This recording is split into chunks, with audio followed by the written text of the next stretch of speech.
Market update दे रहा हूँ आप लोगों को क्योंकि थोड़ा सा स्टक था एक दो चीज़ों में।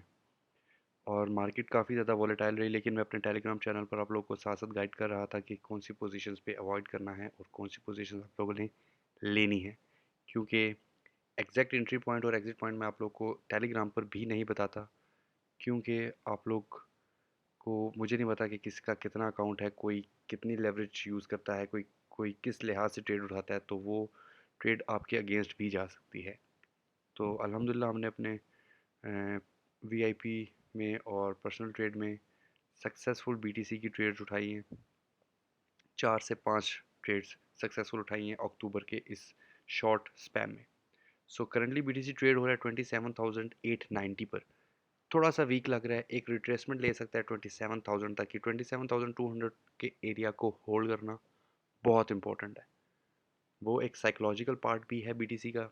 27,200 100 का एरिया होल्ड होता है तब हम आगे बीटीसी में एक अच्छा मूव एक्सपेक्ट कर सकते हैं, क्योंकि फंडामेंटल न्यूज़ भी थोड़ी सी पॉजिटिव है।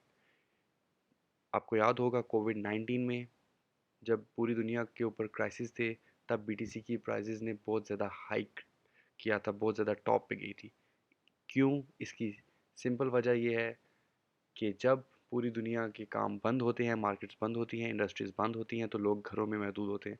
और जब लोग घरों में महदूद होते हैं तो वो पैसा कमाने के लिए, घर चलाने के लिए सिर्फ़ और सिर्फ स्टॉक मार्केट की तरफ आते हैं, गोल्ड की तरफ आते हैं, क्रिप्टो की तरफ आते हैं। तब मार्केट में वॉल्यूम आता है, मार्केट में पैसा आता है, तो प्राइजेज़ अप जाती हैं।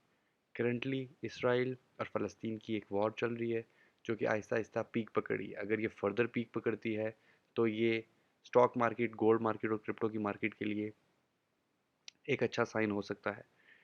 ह्यूमैनिटी के लिए तो एक अच्छा साइन नहीं है, लेकिन स्टॉक मार्केट्स के लिए ये एक पॉजिटिव साइन हो सकता है। एक और एग्जांपल ये है कि जब अमेरिकन बैंक्स कोलैप्स हुए थे, 3 बड़े बैंक कोलैप्स हुए थे अभी रिसेंटली, तो आपने देखा बीटीसी 24,000 से 28,000 ईज़िली चला गया। वो इसी वजह से चला गया था कि जब लोग अपनी जो कन्वेंशनल मनी है, कन्वेंशनल तरीका है, बैंक्स हैं, उनमें से पैसा निकालते हैं तो डेफ़िनेटली वो स्टॉक मार्केट में डालते हैं। जब वहाँ पर क्राइसिस आएँगे तभी ये इंडस्ट्री जो है वो पीक करती है। तो फ़िलहाल फंडामेंटल्स थोड़े से क्रिप्टो के हक में हैं, तो एक रिट्रेसमेंट के बाद एक हम अच्छी मूव एक्सपेक्ट कर सकते हैं, क्योंकि अक्टूबर का मंथ वैसे भी बीटीसी के लिए काफ़ी अच्छा रहा है। तो ये फ़िलहाल की अपडेट्स थी। और वॉल्यूम के ऊपर नज़र रखना बहुत ज़रूरी है। आप लोग को वॉल्यूम को पढ़ना सीखना चाहिए, क्योंकि वॉल्यूम के बिना आप इस इंडस्ट्री में सर्वाइव नहीं कर सकते। Volume, support and resistance is the king. तो इन तीन चीज़ों पे आप अगर कमांड ले लेंगे और बीटीसी पर कमांड ले लेंगे, तो आपको दुनिया में किसी एनालिस्ट की ज़रूरत नहीं पड़ेगी, किसी ग्रुप की ज़रूरत नहीं पड़ेगी, किसी यूट्यूब चैनल की ज़रूरत नहीं पड़ेगी। तो सिर्फ इन 3 चीज़ों के ऊपर प्रैक्टिस करें अगर आप बिगिनर हैं। और ये फ़िलहाल आपके लिए अपडेट थी।